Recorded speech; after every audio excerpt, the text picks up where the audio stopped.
Hi everyone, you're welcome to the space. It's been a long time we had an X space like this. So my name is Fred. I have the biggest content platform when it comes to studying abroad. I've been through the process, so I use my platform to share how I did my process and also to inspire and motivate other people who are interested in pursuing higher education abroad. So I do it in a more positive manner, such a way that my platform does not promote, any form of scaring people, telling people what they are not capable of, but rather to let you know what you can use, what you have to, acquire when it comes to higher education. So um, I focus on explaining how you can do the process, in terms of applying to universities abroad and getting scholarships to pursue your education as well. So I pop in here to respond to questions you may have about the process. I do have a lot of insightful videos across all our social media platforms that explains how you can do the process. But of course, sometimes people have questions, and so it is better to have such an interaction so that we get opportunity to talk to each other and also provide insight to the process you want to work on. So welcome on board. You If you can, please share the space so that other people can join in. This was not scheduled ahead of time, so obviously a lot of people might be in church by now and all that. So if you have a question, you can request, and then I'll be happy to approve it, and we can have a conversation. Retweet or share the space that people can also join in. So if I see a hand up, a request, I'll approve it, and I'll be happy to start responding to your questions. So if you're interested in studying abroad by spring 2026 or fall 2026, a lot of universities have already started accepting applications. Remember that the country you intend to study at, would determine how you go about the process. So the processes involved in studying the processes involved in studying at the UK will not obviously be the same as studying in Canada or the US. So the country you intend to study at would actually determine how the process is going to go, the documents you will need, how to get the scholarships and all that. So that is how the process works. Let's start accepting some requests and start responding to the questions they may have. Um, I don't know if I'm getting your name right. Is it Lopi? If you can unmute your microphone, then you can go ahead. Thank you, Senior Fred. So my question is, I'm filling. Um, Hello, can you hear me? go ahead. Go ahead, sir. Okay, so I'm filling my DS 160 form, and I'm at the place where they are requesting for national ID. And on the Ghana card, there's this hyphen in between some of the letters. So after inputting that, the application was telling me that there's no space for these hyphens and all that. So I'm asking if it's possible to just ignore those hyphens in the number and just put them together. Yeah. So normally, some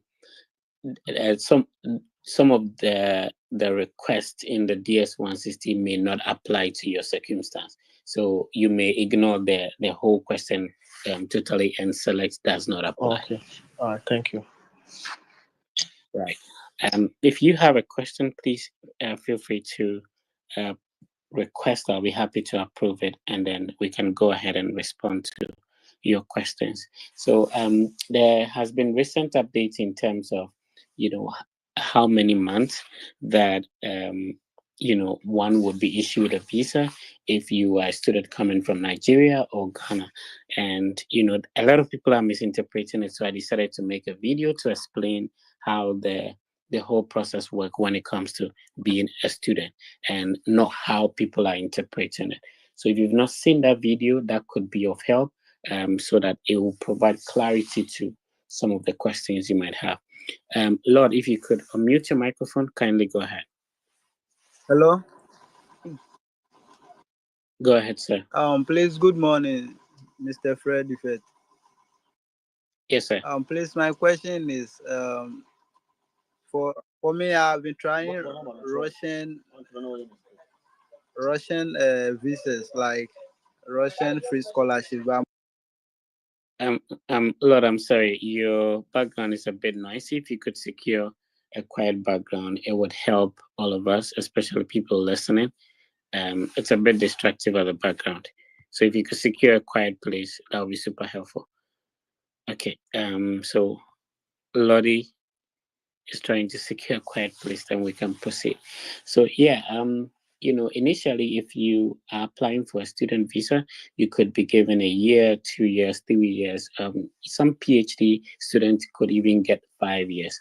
But now there has been a revision, and so if you're applying for a student visa, just know that you will be issued a 3-month visa. But that is not a problem, and the interpretation has been that,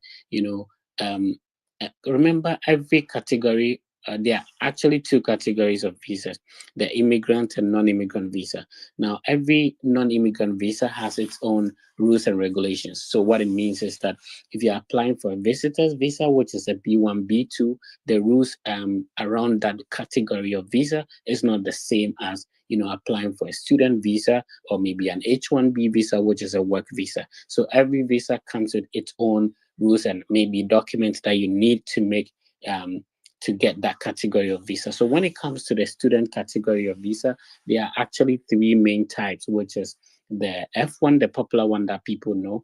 And obviously, if you have a dependent, they fall under what we call the F2. So if you're applying for a student visa, for the F1, you need a Form I-20, and the same thing applies to your dependent. So if you have a spouse, if you have a kid who will be depending on you, they'll all fall under the F2 category. Now, there's also an M1, which is mostly for training and the sort of the trade schools and those vocational and technical skill acquisition. So if you want to study maybe barbering, if you want to study mechanic, being a mechanic, if you want to be a pilot, fashion design, those kind of vocational and technical programs all fall under what we call the M1. If you have a dependent, that will be the M2. And they're also the J1, obviously dependent to be J2 category. So these are the 3 main forms of visas that you can apply for to be a student, and that would depend on your circumstance.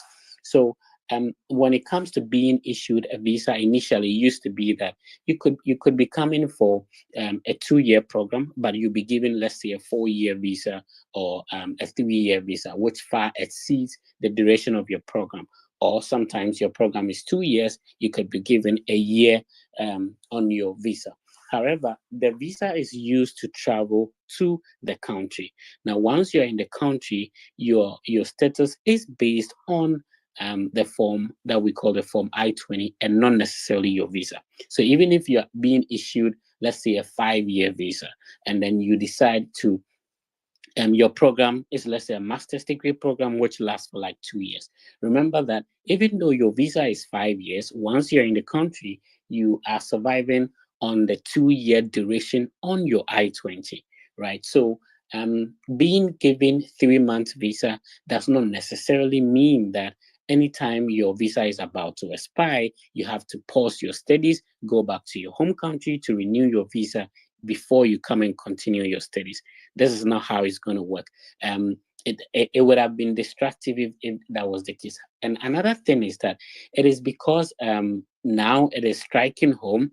That is why a lot of people are now becoming aware that there are several international students from different countries already studying in the US who, for a very long time were being issued a 3-month visa. So I made an example that I have a classmate from a different country who is also an international student, and then he was also receiving this 3-month visa. So how has this individual been managing? Does it mean that every 3 months this student would have to go to their home country to renew their visa?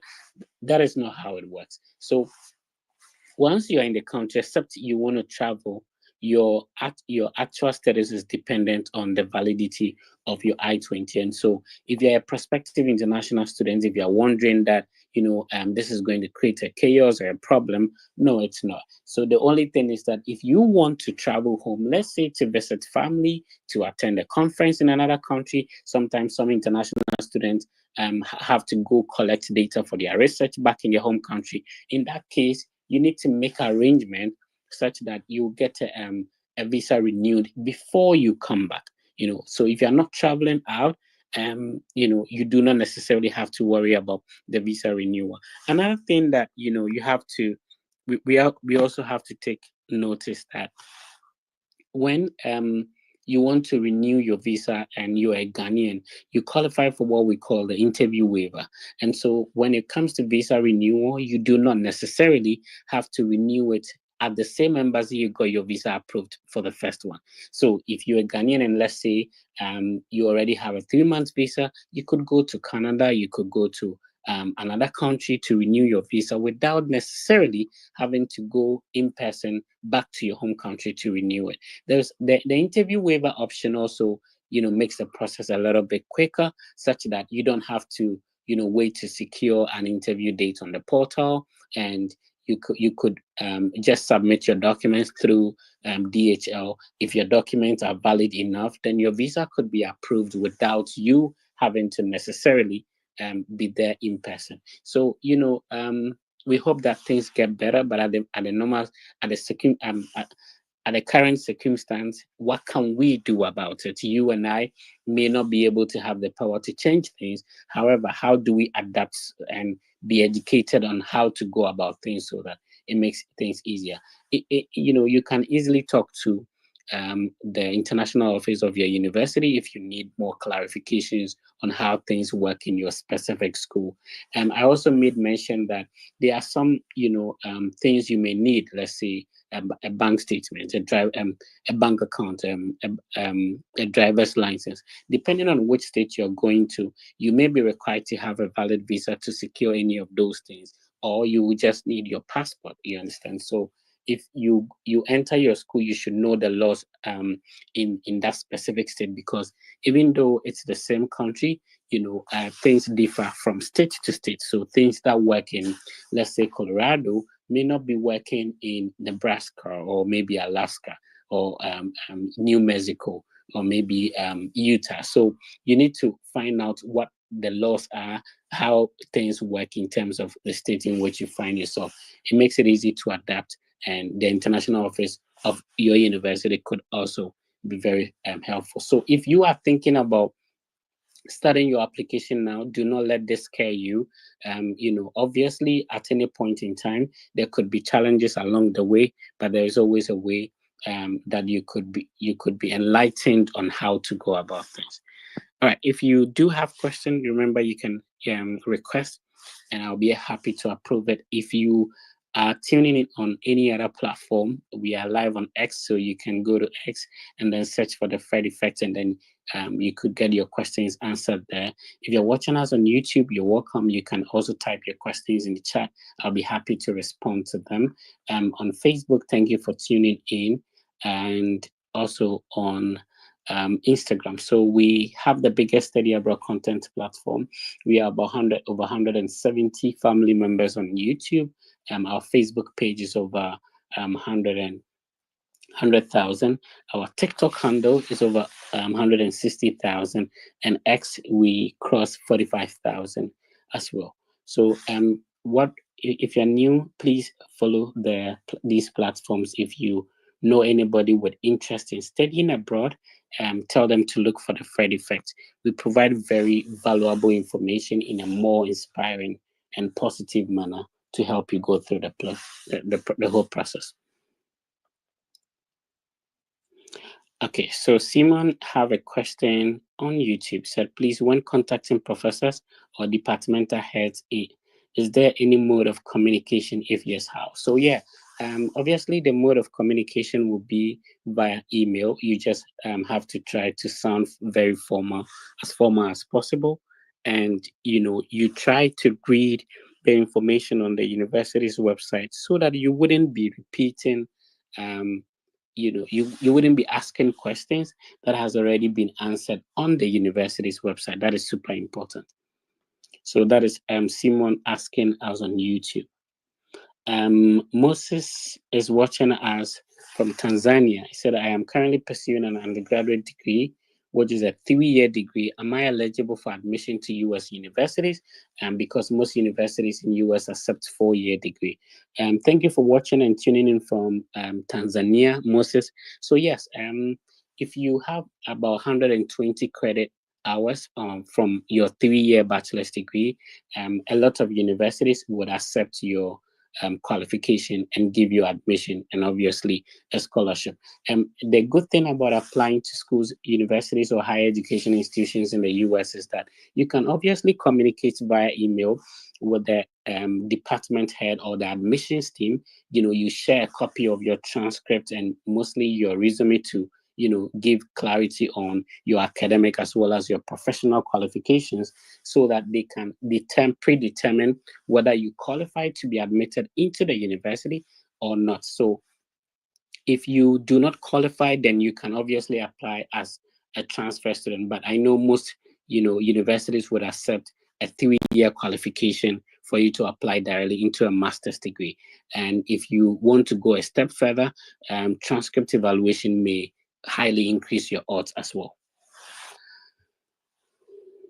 So Prince is asking on Facebook, my sponsor is not available in Ghana for a current bank statement. Can I use the old one I use for the school application? Yes. So what happens is that the embassy do not have strict instructions on how old your statement should be. Just like any of your other documents, you have to get the most current document you can get. However, in your case where you've already secured maybe your I-20, it's okay if you want to go with the financial statement you use to secure your I-20. You may not necessarily need a new one. I don't know how old it is, but for any document, not only your bank statement, if it is possible to secure the updated version of it, please do that. But sometimes it's just a bit challenging. And most people who even go for the interview, your financial statement may not even be checked. So if that would be challenging, do not worry about that. All right. Rosie is asking, how do I request? So Rosie, we are actually live on X, so you can actually request on X if you should join the space on X. Okay, so that's a good question. Chidema is asking on YouTube, the 3-month visa validity after graduation, would students still be allowed to do OPT for STEM program? Oh, yeah, obviously. So what happens is that, this is a very good question. Let me read that again. So the 3-month validity after graduation, will students still be allowed to do optional practical training or the OPT for STEM programs? Yes. So what happens is that if you complete your program, before you even apply for the optional practical training, you have to speak with your international office. You're not going to use the same I-20 you use to apply for your visa and all that. You'll be issued an OPT eligible I-20. Then you use that new I-20 to now apply for the OPT. I don't know if this makes sense. So, you do not necessarily have to go back, renew your visa before you apply for OPT. This is a very good question, Chidema. Thank you for asking. Let's see if we have more questions here. So if you're on X, you can also request. I would approve it, and then you can ask your question directly. Feel free to share this to someone so that they can also join in. Let's see if we have more questions here to respond to. All right. So, Mr. Fred, I have been waiting for interview date for long.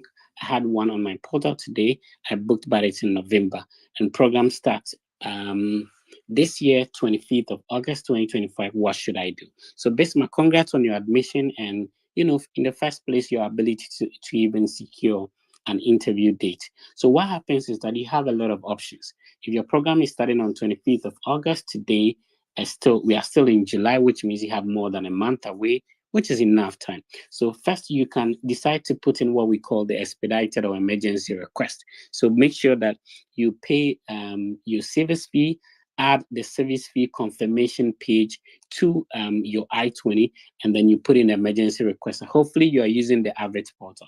So when the emergency request is approved, there are two things. It's either you are being given a favorable date directly, or you'll be approved. You get an email, and then you have to go back to the portal to be able to reschedule to a favorable date. Alternatively, because you have an opportunity to reschedule like 5 times, you can continue monitoring the platform since you monitored and you were able to get in November date. That means that you can still monitor. Hopefully, you'll be able to get a suitable date in July or one in August, which will favor your program start date. Honestly, it's very too early to even think about deferring. It's too early to do that. Hopefully, you will still be able to get a date. So Brad Bill is asking on Facebook that a person studying science lab technology HND, which is a higher national diploma, can she get admission for undergraduate degree in the US with full scholarship? Yeah, obviously. The HND, if I'm correct, is supposed to be 3 years. So when you're applying with your higher national diploma, you should apply as a transfer student and not as a freshman. And again, with a 3-year diploma, you have a higher chance of, if you have a strong CGPA, you have a higher chance of also getting into a direct master's degree if you want to do that. Yusuf, you said you have more questions today. Okay, I'm waiting for them. I'll be happy to respond to them. Rosie, good afternoon. Thank you for watching us on Facebook. Let's see. Okay, Kelvin. I've been blessed to be selected from yesterday's draw section. Thanks a lot for inspiring and empowering millions through your study abroad journey. So yeah, it's great. Normally, we just don't want to put out the information. We want to also have the opportunity to support people go through the process as well. So congrats on being selected, Kenneth. Good afternoon to you, Mavis Adoma Donko, watching us on Facebook as well. Rosie, I hope I've answered your question. And then Nuruddin, good afternoon, Nuruddin. Where are you watching us from? Benedict, shout outs to you as well. Isaac. Yes, so Isaac, good day, Fred. Thank you for blessing me with yesterday's interview with Debbie as a prospective MBA applicant for fall 2026. That was the exact package given to me. Right, you're welcome. So yesterday we had on the Study Abroad podcast with the Fred Effect, which is being held every Saturday at 5:30 GMT. We interviewed Debbie, who is originally from Nigeria, schooled in UCC in Ghana, and moved to study a fully funded MBA at Southern Illinois University. If you've not checked that interview out, it's still it's still on the Fred Effect YouTube channel and the Facebook platform. You can check that out. If you have questions, you can be sending them. I'll be happy to respond to them. So Kwaku is saying that I hope you would one day invite someone who offers welding and fabrication to take us through the process. Yeah, that would be great. That would be great. So Hotman Studios, shout outs to you as well. Marvin Ajay is asking, good morning, Fred. My problem is that I had a second class lower and was thinking of taking ICAG to boost my profile. Then take the GRE and apply, or should I go directly and take the GRE, then apply? when you say second class lower, what exactly is your CGP? I think that would help me understand your profile very well to be able to give a good response.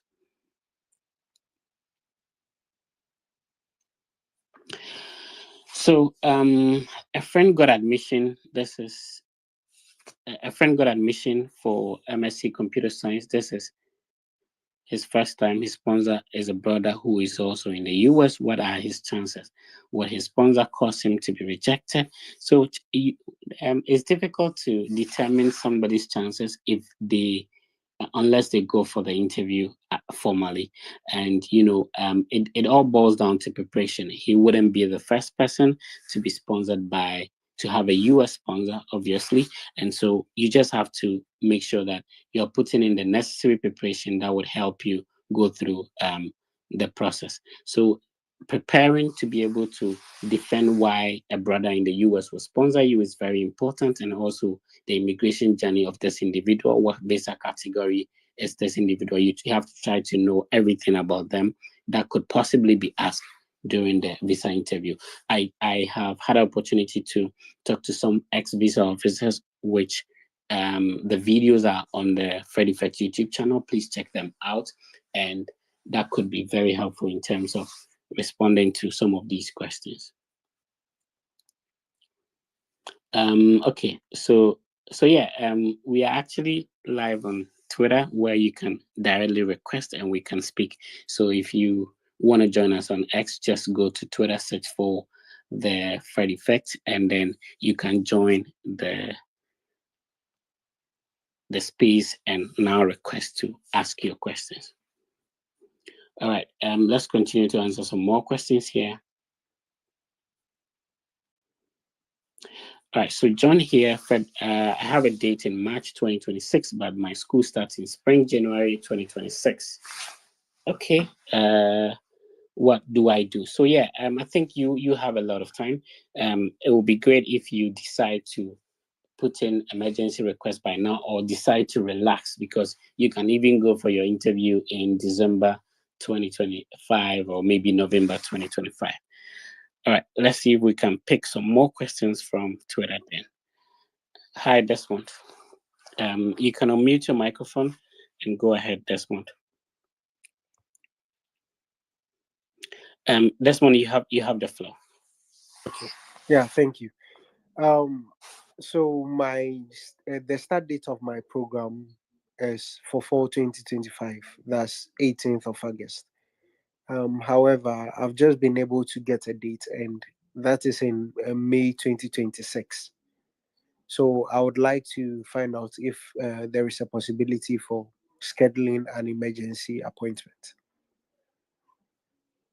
Yeah, sure. So you have to make sure you pay the service fee, and then you add it to your I-20, and you can put in the emergency request. And another alternative is you can just continue monitoring the platform, and you'll be able to hopefully reschedule to a closer date.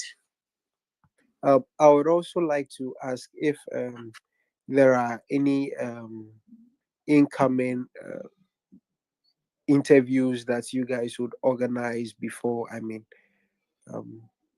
the end. Yeah, we have the Fred Effect mock interview platform, which we have been holding for more than half a decade now. So you just have to send us a direct message via our Instagram handle, which is a verified account, and then we would add you to that platform. We meet every day to help people prepare for the interview. Thank you. Yes, sir. We wish you all the best.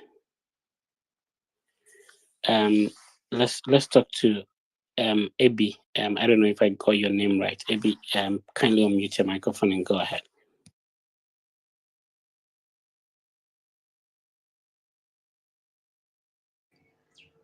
Yes, sir. Please go on. Okay. I want to appreciate you for all you do on this space. I have been co-emailing professors for some time now, and one of the professors reached out to me sometime last month.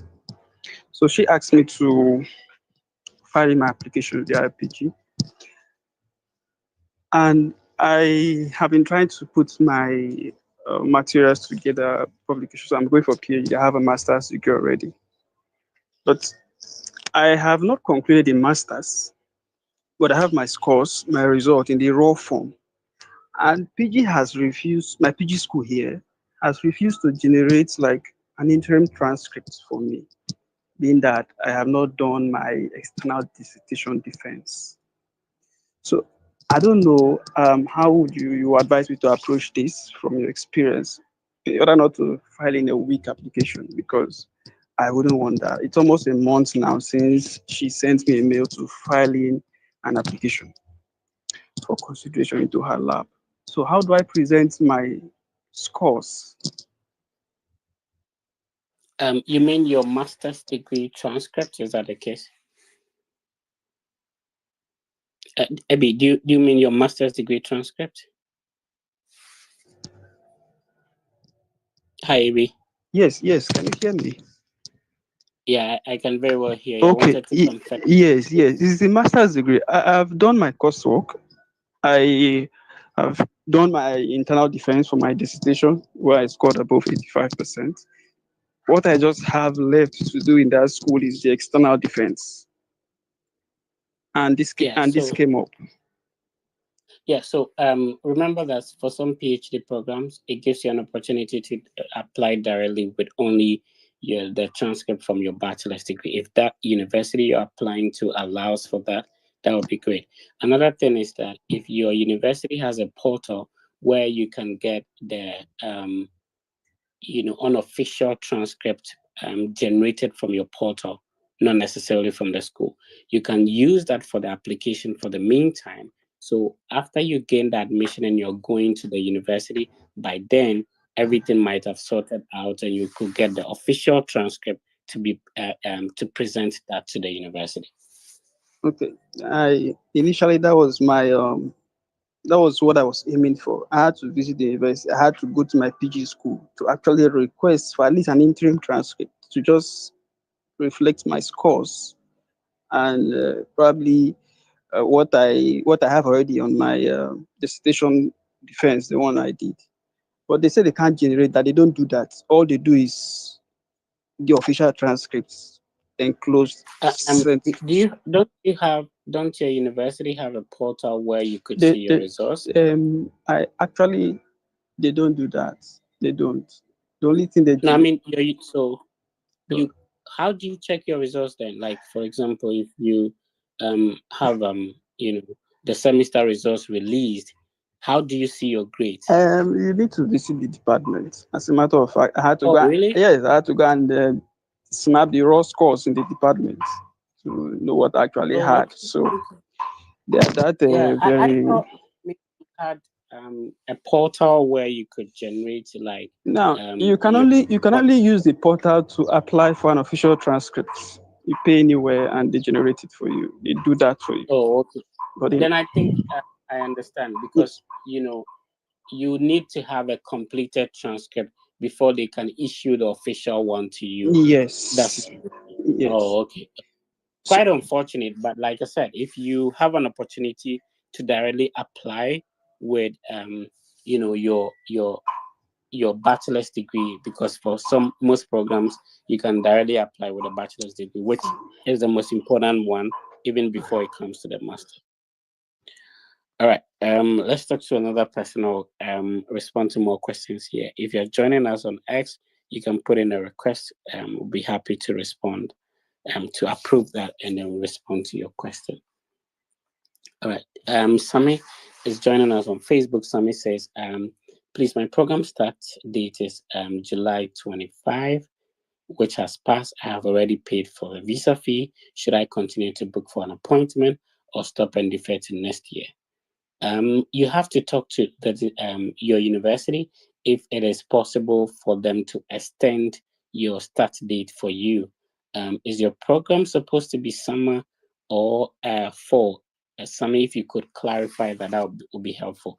But yeah, there is an opportunity to talk to the international office of your university and obviously the program head if it is possible to ask for to get an extension of your start date. That would be super helpful. But yeah, you should go ahead, get a date. Hopefully you get a closer date. Okay, so Simon is watching us from Sierra Leone. Thank you for tuning in. Vanessa is watching us from Cameroon. Wow, okay, Cameroon, nice. Thanks for tuning in from Cameroon. Tech Hub says, last week you say AI and ML. Okay, Tech Hub, if you could clarify that. Stella is asking, can an HND holder in fashion design from Accra Technical University get a master's program in fashion design? Yes, it depends on how strong your CGPA is and if your your course credits are up to maybe 120 or above.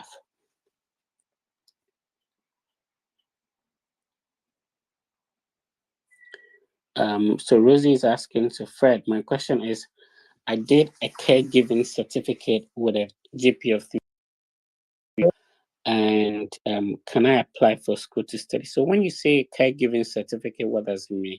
Can you clarify that? Is it a bachelor's degree or is it a diploma? What is it? Rosie, please clarify that so that I can respond to that. Okay, so Aka is what Akdan is watching us on YouTube and says that, greetings Fred, my HND transcript is far better than my BSc. I want to do masters. I don't know which one to use to apply. You don't have to use like you don't have to single out one of them to use for the application. In fact, you have to combine the two of them. So your HND would obviously give you a 3 years qualification or a 6-semester transcript. So you have to add your BSc to it. If you are able to evaluate it, that would make things much easier for you as well.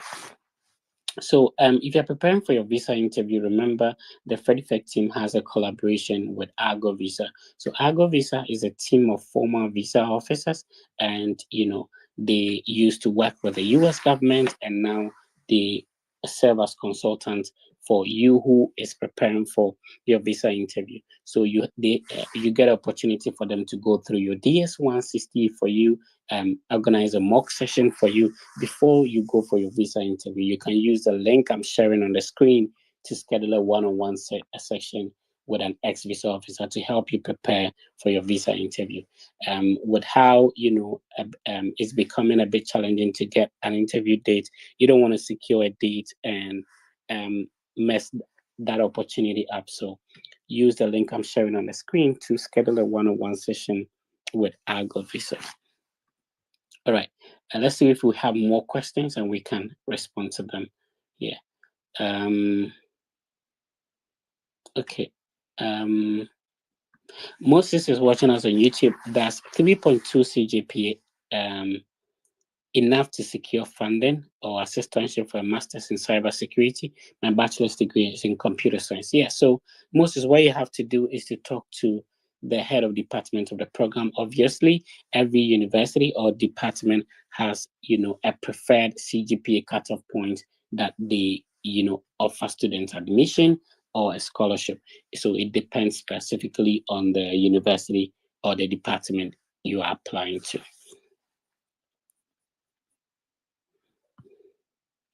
Okay, we have more questions coming in. We'll be reading them. If you're on, you can just simply put in the request. I'll be happy to approve it, and then we answer your question as well.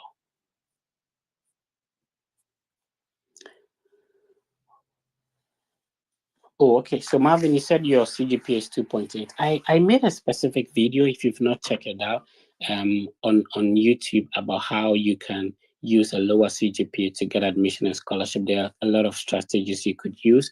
One of them is, evaluating your transcript. So what the good thing about the transcript evaluation is that more often than not, it boosts your CGPA. So if you have a 2.8 CGPA, you are likely to get maybe a 3.0 or 3.1. Especially even if you had research in your during your undergrad, because what the CGPA does is that they do not consider the courses you fail. They only take into consideration the research you had that you passed. So it mostly will boost your CGPA. So one of the strategies when you have a low CGPA would be to pay for the transcript evaluation. Now, the mistake people make is that they will pay for the evaluation. However, they apply to universities that do not require the evaluation. So when you pay for the evaluation and then you decide to apply to universities that don't accept it, it means that they are still going to consider your lower CGPA for the admission processes. So if you pay for the evaluation, it means that focus on universities that actually accept the transcript evaluation, which means the admission decision will be made based on your evaluated transcript, which is normally the boosted CGPA out of the after the evaluation. So yeah, and of course, if you cannot afford the evaluation, to remember that not every university compulsorily requires the evaluation. So if that is going to be a challenge for you, you can decide to opt for other universities that do not require the evaluation as well. So I am almost done with my master's. Zakaria is watching us on Facebook. Zakaria Muniru, assalamu alaikum. I'm almost done with my master's in construction management. Can I get another admission to pursue the same program with SLA scholarship? What do you mean by SLA scholarship? If you have if already completed a master's in one program, why do you want to pursue the same program again? If you could clarify that, Zakaria. Okay, Nana K is asking, please, I have a BSc in pharmacy with a 3.5 in 2020 and wanting to pursue graduate studies in pharmaceutical sciences. Please, what strategies do I have to put forth to get in funded? The first strategy is obviously, Nana K, to talk to the head of the department of the program, share your transcript and resume, ask if you could be considered for admission, if you could be considered for scholarship. Remember that most assistantships or scholarship would be given by your department and not necessarily your university. So if the department says that, oh, we have graduate assistantships available, go ahead and apply. That is a great fit for you. Okay, so thank you, Nanake, for your question. You're watching us on YouTube. If you just joined us, you're welcome. This is the biggest study abroad content platform. We use this platform to educate and share the study abroad journey in a more positive and inspiring manner, to let you know how you can do it based on the current circumstance you have. Obviously, everybody who goes to a school would wish to have a first class. Unfortunately, not everybody gets the first class. Does that mean that people who do not have first class cannot study abroad? No, it doesn't work like that. There are a lot of strategies. There are a lot of universities. I normally say that you have to tailor your study abroad process to suit your circumstance. Now, hear me out. What I'm trying to say is that if you, as that person who can maybe afford to write the GRE, you can afford to evaluate your transcript, you were able to get a 3.9 CGPA, you were a first class student, there's obviously a university that would accept that qualification to apply to them.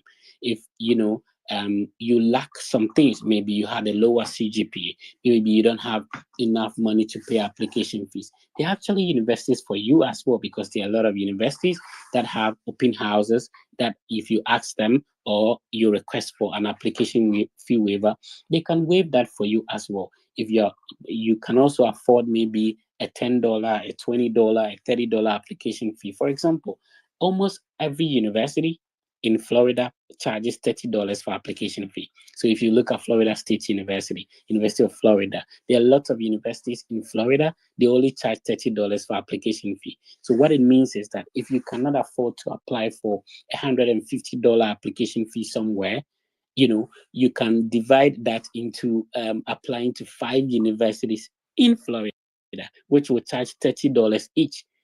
If you are able to, if you do not have what it takes to sit for GRE, there are actually GRE waivers available at some department. There are some universities and programs their GRE requirement is very strict. They will not waive it. But there are other universities that are making it optional. So whatever be the case, whatever circumstance you find yourself in, there is always a university that would accept your circumstance to apply to them. Now, the problem or the challenge for a lot of people is that they actually look for universities that their circumstance will not afford to get them in. So, for example, a university is saying that for us, whether you have first class, whatever, we require the transcript evaluation. If you cannot afford to evaluate your transcript, what it technically means is that you cannot apply to those universities.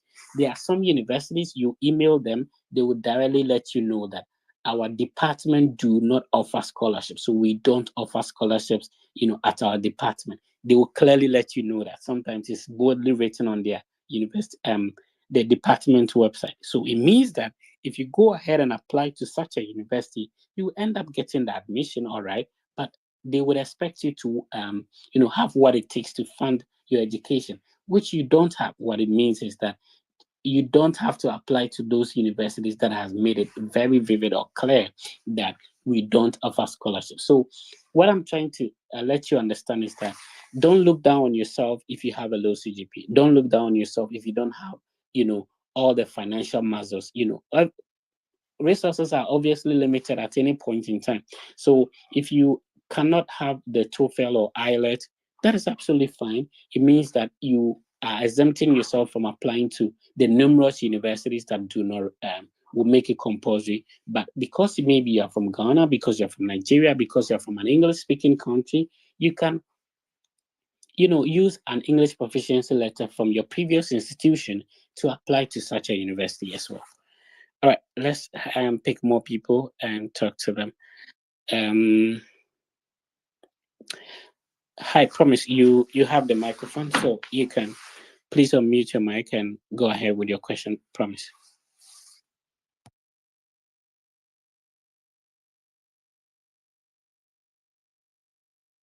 Requested earlier so that I'll just be in the queue. I never knew that would cut you short. So one of my questions is, just like you said, there are some schools that waive TOEFL or IELTS for this time, even that GRE, to be specific, GRE. But I've been hearing people saying that even if schools are saying that TOEFL is optional or it's not compulsory, it's still better for you to still write that GRE because it makes your application more competitive. It gives you an edge. So I don't know. And if somebody who finishes the first class, is this still compulsory or is it still necessary for you to write that GRE? That's one. Number two. No, take your time. Take your time. So, then number. You're asking two different questions. So the first one, you said TOEFL. TOEFL is an English proficiency exams.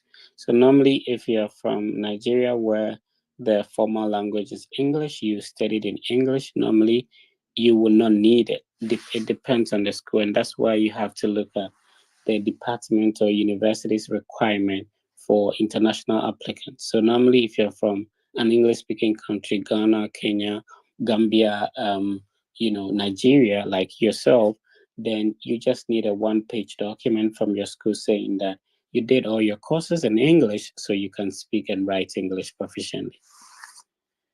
Go ahead with the second question. Okay, this second question is I talked about that GRE. Like for someone who finished with a first class, though they'll say that writing GRE will boost your chance, but I don't know if somebody should have finished the first class, it's still necessary to write that GRE, considering the cost of writing GRE is over 300K now.